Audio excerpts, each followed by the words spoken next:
Saí em sangue no portão de casa. E foi ali que o céu se abriu. O sol já se punha atrás das montanhas de Guaçuí, tingindo o céu de um roxo profundo, quase como um presságio. Eu ainda sentia o gosto metálico do sangue na boca, misturado ao suor que escorria pela testa enquanto me arrastava até o portão de madeira gasto pelo tempo. Cada movimento era uma facada, as costelas doíam como se tivessem sido esmagadas por uma bigorna, e a perna esquerda, torcida em um ângulo antinatural, latejava a cada centímetro que eu me movia.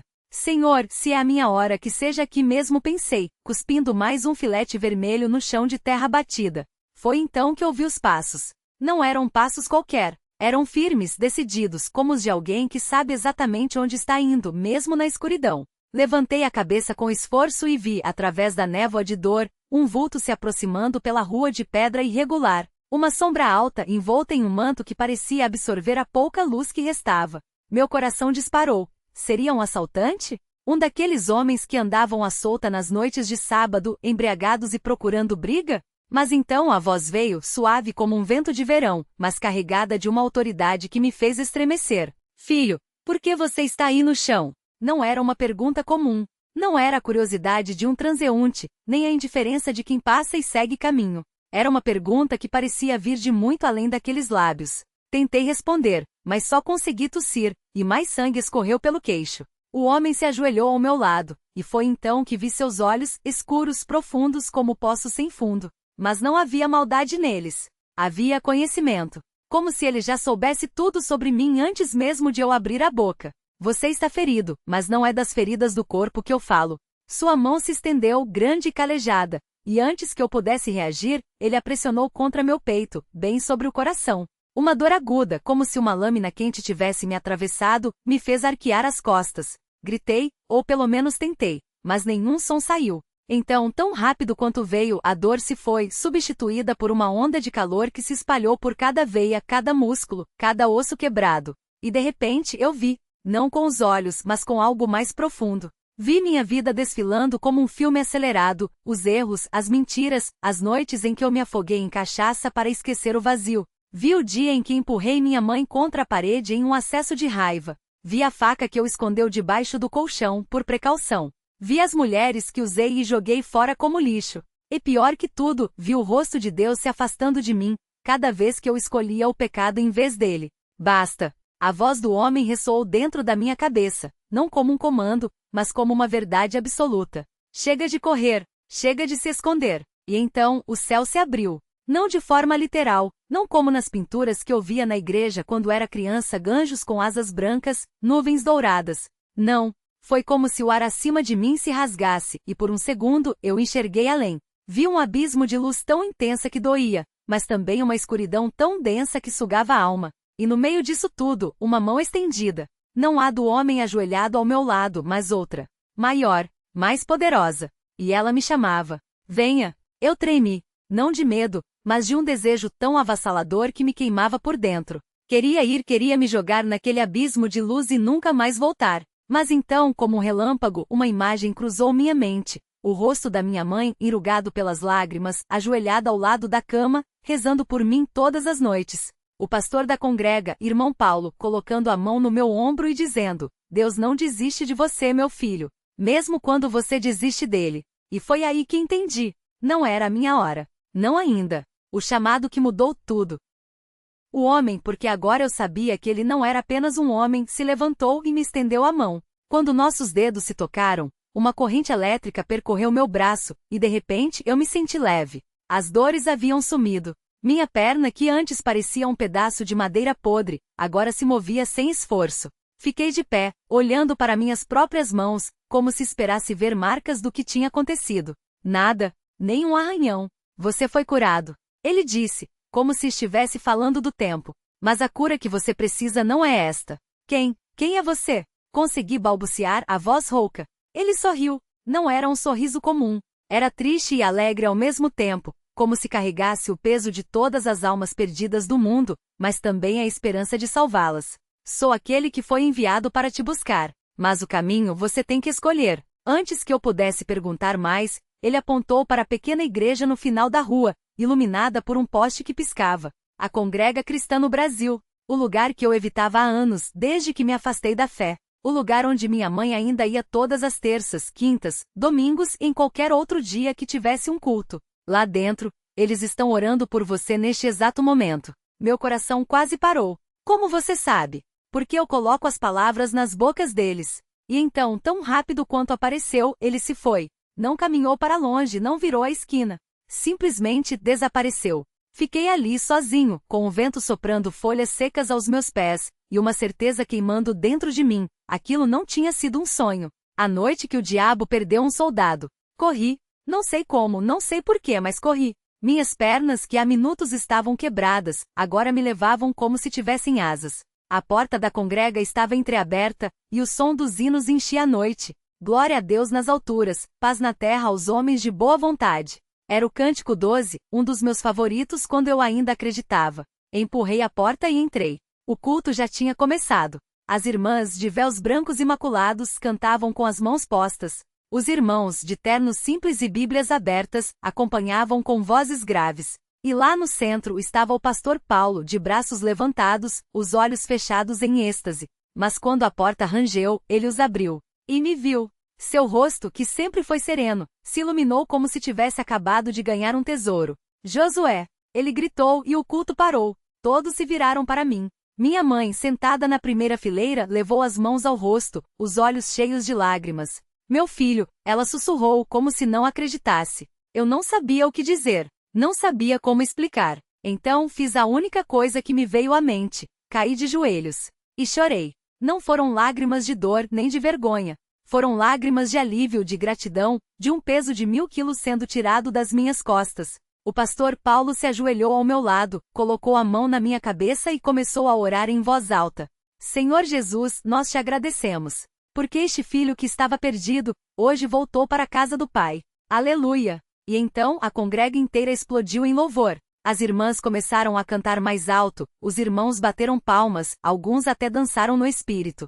Minha mãe se jogou sobre mim, abraçando-me como se nunca mais fosse me soltar. Eu sabia, meu filho. Eu sabia que Deus ia te trazer de volta.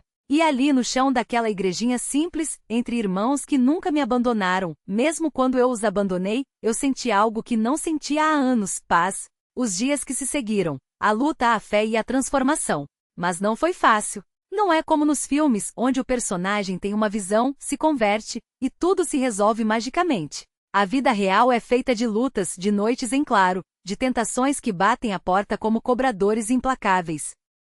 No dia seguinte, acordei com uma ressaca espiritual. Não do álcool, aquele vício, graças a Deus, tinha sido quebrado na noite anterior, mas de uma batalha interna. O diabo não gosta de perder soldados.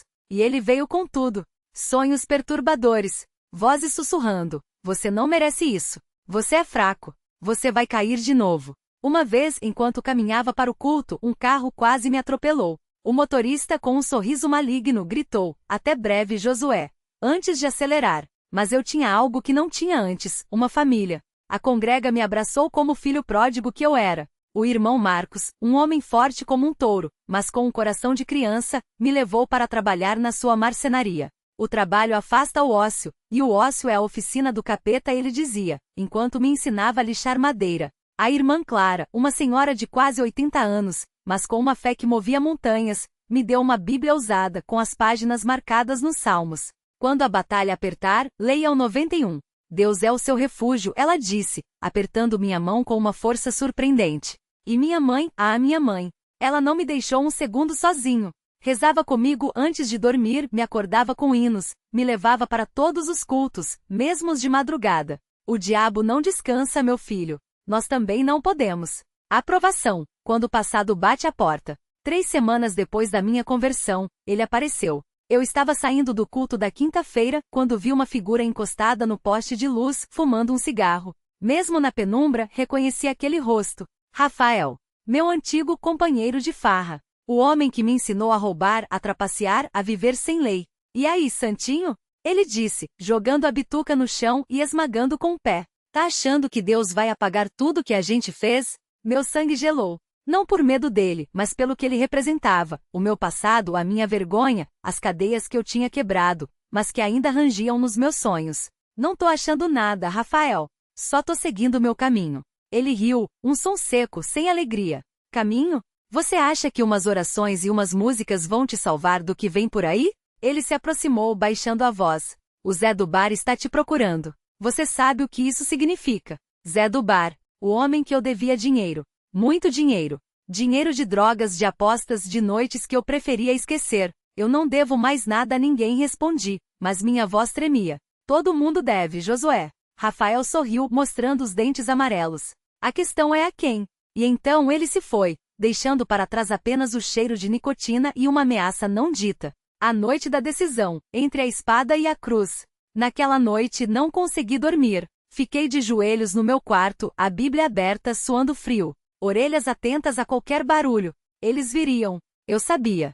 E quando viessem não seria para conversar. Por volta das 3 da manhã, ouvi o som de motores. Motos, pelo menos 3. Pararam em frente à minha casa. Portas batendo. Passos pesados. Minha mãe acordou assustada. O que foi, Josué? Fica no seu quarto, mãe. E reza. Ela deve ter visto algo no meu rosto, porque não discutiu.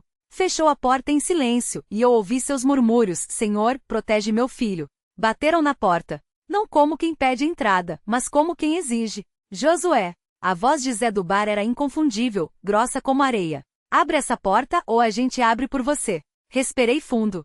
Olhei para a cruz na parede. E então fiz algo que nunca tinha feito antes. Entreguei tudo nas mãos de Deus. Abrir a porta. Eles estavam lá, Zé do bar, 2 capangas com facas no cinto, e Rafael, com um sorriso de satisfação. Zé era um homem enorme, com cicatrizes no rosto e olhos que pareciam não ter alma. Você acha que pode sumir assim, é? Ele disse, empurrando-me para dentro. Dinheiro não tem dono, não. Ou você paga ou a gente tira da sua carne. Eu não respondi. Não por coragem, mas porque estranhamente não sentia medo. Sentia paz. Eu não tenho o seu dinheiro.